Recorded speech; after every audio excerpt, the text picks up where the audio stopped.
पूजेति पूजा करता है या पूजा करती है। बुद्धस्य पूजेति बुद्ध के लिए या बुद्ध की पूजा करता है या करती है। जो पूजा का अर्थ है पाली में वो बहुत कमाल का है, क्योंकि ये पाली का शब्द है पूजेति, बाद में ये पूजा बना। पूजनीय आपने बहुत देखे होंगे कि माता पिता पूजनीय हैं, या गुरुवर जो गुरुओं में श्रेष्ठ हैं यानी बुद्ध वो पूजनीय हैं, या कोई बड़े हैं वो पूजनीय हैं, या कोई टीचर हैं, मंक हैं, भिक्खु हैं, भिक्खुणी हैं, वो पूजनीय हैं। पूजनीय का मतलब पाली के अंदर पूजनीय, पूजनीय का मतलब पूजा के लिए या पूजा के लायक, इसका मतलब ऐसा होता है। तो पूजा का जो मतलब आज के समय में बताया जाता है और जो प्रैक्टिस में आता है और जो लोगों की समझ में आता है, क्योंकि पाली में तो पूजा का मतलब कुछ और है। तो आज के समय में ऐसा है कि धूप, मोमबत्ती, अगरबत्ती, फूल, कुछ इधर उधर की चीजें रख के, या कोई फोटो रख के, या कोई मूर्ति रख के, कोई दिया घुमाकर या मोमबत्ती घुमाकर या हाथ जोड़कर, या वहां दो चार बातें तीक्ष्ण या पंसील कह के और 3-4 बार नीचे झुककर गर्दन को झुका के और कहते हैं पूजा हो गई और हमने पूजा कर ली। बेसिकली ये पाली में पुराने समय में पूजा का मतलब नहीं है, पूजेति का मतलब नहीं है, पूजनीय नहीं है। जो पू का शब्द है, पू का मतलब है पावचन। इसको पावन वचन भी बोल सकते हैं, क्योंकि पावन बाद में बना है। पावन का मतलब पवित्र बाद में बना है, पावचन है। पावचन का मतलब होता है बुद्ध के वचन, बुद्ध की बात। और जन जो शब्द है इसमें वो है जानाति या जानन। जानन का मतलब है पहचानता है, जानता है, समझता है। तो इसका मतलब हो गया कि बुद्ध के वचनों को जानता है, समझता है। इस पूरे पूजेति का मतलब, पूजा का मतलब यहां शॉर्ट फॉर्म में आता है। तो अब पूजा जो होती है वो सिर्फ बुद्ध के वचन की ही होती है, यानी जो पू है वो पावचन हो गए, बुद्ध के वचन हो गए, और जन का मतलब जानन हो गया, जानना हो गया, समझना हो गया, देखना हो गया। तो बुद्ध के वचन के लिए ही ये बात आई है। ये तो बात क्लियर हो गई पाली से। तो आपने उसको करना कैसे है, जानना कैसे है। अगर आप पूरे परिवार के साथ बैठे हैं और बैठ के त्रिशण पंचशील गा रहे हैं और उसको लय में बोल रहे हैं, या कोई और आगे वंदना कर रहे हैं, या कोई बुद्ध का कोई वचन आप याद कर रहे हैं या गा रहे हैं, तो वो पूरे परिवार को इतना लाभ देगा कि उसे सुन के जो छोटे बच्चे हैं वो कंठस्थ कर लेंगे, जो 0 से लेके और 10 साल के बच्चे हैं। क्योंकि 0 से 5 साल के बच्चों के लिए तो कोई नियम भगवान बुद्ध ने बताया नहीं, वो तो मन से ही बहुत शुद्ध होते हैं, बहुत प्योर होते हैं, उनका मन बिल्कुल साफ होता है। 5 साल से लेके 10 साल के बच्चे का मन थोड़ा सा बदलना शुरू हो जाता है, घर का व्यवहार देखे, पड़ोसियों का व्यवहार देखे, आसपास देखे, तो वो जो 5 सील हैं उनके विरोध में काम करने लगता है। जैसे स्कूल से किसी का रबड़ चुरा के ले आया, या वैसे ही उठा के ले आया, या कोई बात डर की वजह से झूठ बोल दी, या कुछ काम ऐसे जो आपने उसे मना किया उसने कर दिए, आपकी बात नहीं मानी, या कहीं कोई छोटा मोटा कीट उसने मार दिया, या कहीं कोई ऐसा आचरण कर रहा है जो कि सीलों के मुताबिक नहीं है, या कहीं कोई उसमें अजीब सी कोई बात ऐसी आती है जो सील के विरुद्ध आती है। तो 5 से 10 साल का बच्चा लगभग करना शुरू कर देता है, छोटा छोटा होता है, हम उसको ध्यान नहीं देते। तो उस बच्चे को जब आप पूजा करें तो 5 सील को पढ़ाएं, 5 सील को उसे रटवाएं, और 5 सील का अर्थ उसको उसकी भाषा में समझाएं, क्योंकि पाली में तो समझ नहीं पाएगा। तो आपका अगर बच्चा मराठी है, या आपका बच्चा पंजाबी है, या गुजराती है, या तमिल है, या आपका भोजपुरी में गाता है या समझता है, या जो भी भाषा है, उड़िया है, तेलुगु है, मलयालम है, या उर्दू है, तो आप उसको उसकी सरल भाषा में बताएं कि ये 5 काम हमें क्यों नहीं करने चाहिए, इन 5 कामों से करने से क्या नुकसान होगा। अभी से ही समझा देंगे 5 से लेके 10 साल में, तो वो पूजा सबसे अच्छी है। क्योंकि पूजा का मतलब बाद में सम्मान करना भी है। सम्मान का मतलब है स्वयं, यानी स्वयं मान, यानी मानना, उस बात को मानना जो बुद्ध ने बताई है। तो पूजा का मतलब यहाँ सम्मान भी होता है। तो जो आप ऑनर देना चाहते हैं अपने टीचर को, यानी भगवान बुद्ध को, या रेस्पेक्ट करना चाहते हैं, उसको पूजा बोलते हैं हिंदी के अंदर। तो 5 से लेके 10 साल के बच्चे के लिए आपने खाली गायन नहीं करना है, खाली सिंग ए सॉन्ग नहीं करना है या सिंग ए त्रिशरण पंचशील नहीं करना है, आपने उसको उसका मतलब बताना है। मेरी वीडियो 4 पहले आ चुकी हैं, 5वीं अभी लोड होने वाली है, जो सुरा मेर मज्जे वाली है। 5 सील उसमें दिए हैं और आगे भी सील आते रहेंगे।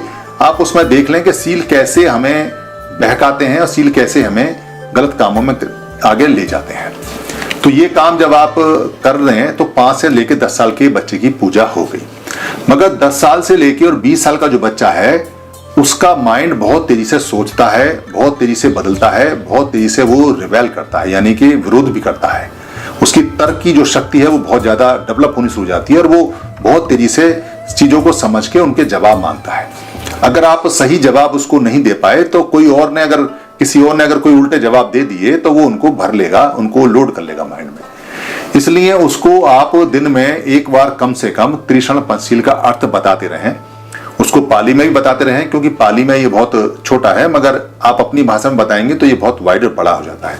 इसको अपनी भाषा में बताएं कि सील क्यों जरूरी है, उसके विकास के लिए, परिवार के विकास के लिए, देश के विकास के लिए, स्कूल के विकास के लिए और स्वास्थ्य के लिए, समृद्धि के लिए, शांति के लिए।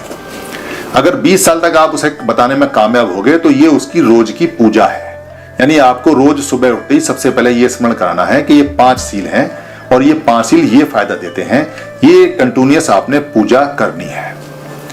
और 20 साल से लेके और जब तक आप मरे तब तक आपको सीलों का पालन करने की पूजा 365 दिन और 24 घंटे करनी है, क्योंकि आप उस समय दिन दुनिया में बहुत जाते हैं। दुनिया के अंदर बड़ी मारामारी है, मार चारों तरफ है, चारों तरफ व्यभिचार है, चारों तरफ लूट खसोट है। आपको बहुत सारी चीजें ऐसी करनी पड़ सकती हैं जो आपको नहीं करनी है, इसलिए आपको 365 दिन और 24 घंटे याद रखना है, तब वो समृद्धि आपके परिवार में आएगी। तो आपकी पूजा 365 दिन और 24 घंटे की है जो आपको लगातार करनी है। इस हिसाब से करेंगे, पंचशील को अपनाते हुए, जानते हुए और समझाते हुए, तब बुद्ध का पूजा होता है। मगर अगर आपने मोमबत्ती जलाई है, आपने फूल जलाए हैं, आपने फूल रखे हैं, आपने कोई धूपबत्ती जलाई है, कोई मूर्ति रखी है, कोई पोस्टर रखा है, कोई कैलेंडर रखा है, अपने महापुरुषों का रखा है, अपने बाबा साहब का रखा है, अपने माता पिता का रखा है, या जिसको आप पसंद करते हैं, जो आपके लिए लाभदायक है, आपने उसका रखा है। आपने वहां कोई फल फ्रूट भी रखे हैं, या कोई हाथ जोड़ के सफेद कपड़ा पहन के या पीला कपड़ा पहन के या नीला कपड़ा पहन के, या जैसा भी आप कोई ड्रेस आपने रखी है, या आप 3 बार झुकते हैं, या आप वंदना करते हैं, या आप लय में गायन करते हैं, गाते हैं, उसमें कोई बुराई नहीं है। बुराई तब है कि आप सिर्फ यही काम करें और पंचशील का पालन ना करें, ना ही पंचशील की याद करें, ना ही पंचशील को साधारण शब्दों में बताएं, तब बुराई है। क्योंकि पूजा आपने की नहीं, आपने पूजा का आडंबर कर दिया, आपने पूजा का अंधविश्वास कर दिया, आपने पूजा की मान्यता बदल दी, आपने सम्मान नहीं किया, रेस्पेक्ट नहीं किया, ऑनर नहीं किया। क्योंकि बुद्ध का में जो पू है, बुद्ध के वचन में जो पू है, पू का मतलब है पावचन, बुद्ध के वचन, पावन वचन, यही पावन वचन है पूरी दुनिया के अंदर। पवित्र वचन इन्हीं को बोलते हैं और ये बहुत सिंपल और साधारण है।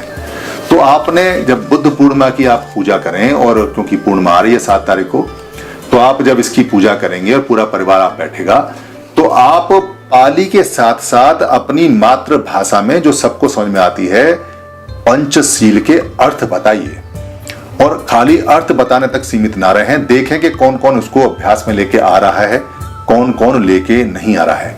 थोड़ा मुश्किल है, क्योंकि जो आपकी सालों की आदत है, जो आपकी 20-30 साल की आदत है, उसको एक साथ बदलना, ट्विस्ट करना बड़ा मुश्किल है। मगर शुरुआत कीजिए आप और पूजा कीजिए, और पूजा वही कीजिए जो बुद्ध के समय में होती थी, जिससे बुद्ध प्रसन्न होते थे, जिससे भिक्खु प्रसन्न होते थे, जिससे वातावरण प्रसन्न होता था, जिससे देश प्रसन्न होता था, जिससे समृद्धि और शांति आपके घर में आती थी।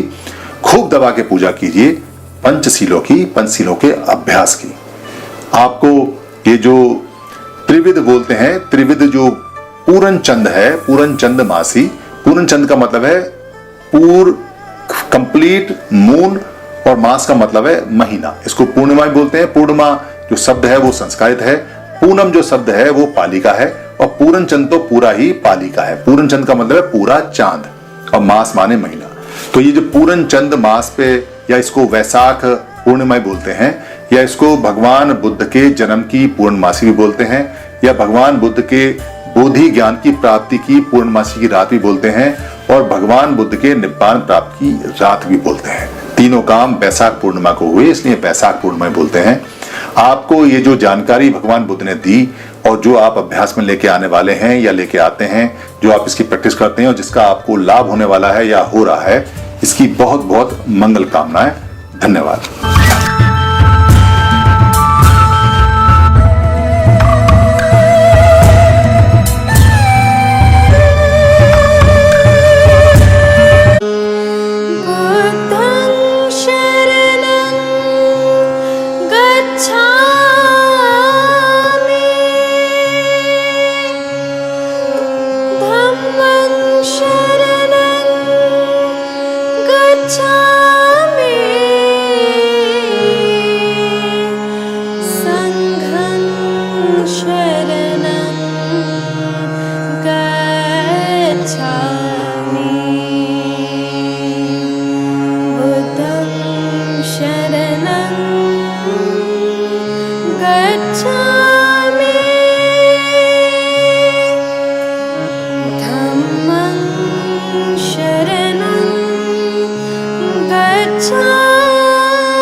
Gacchami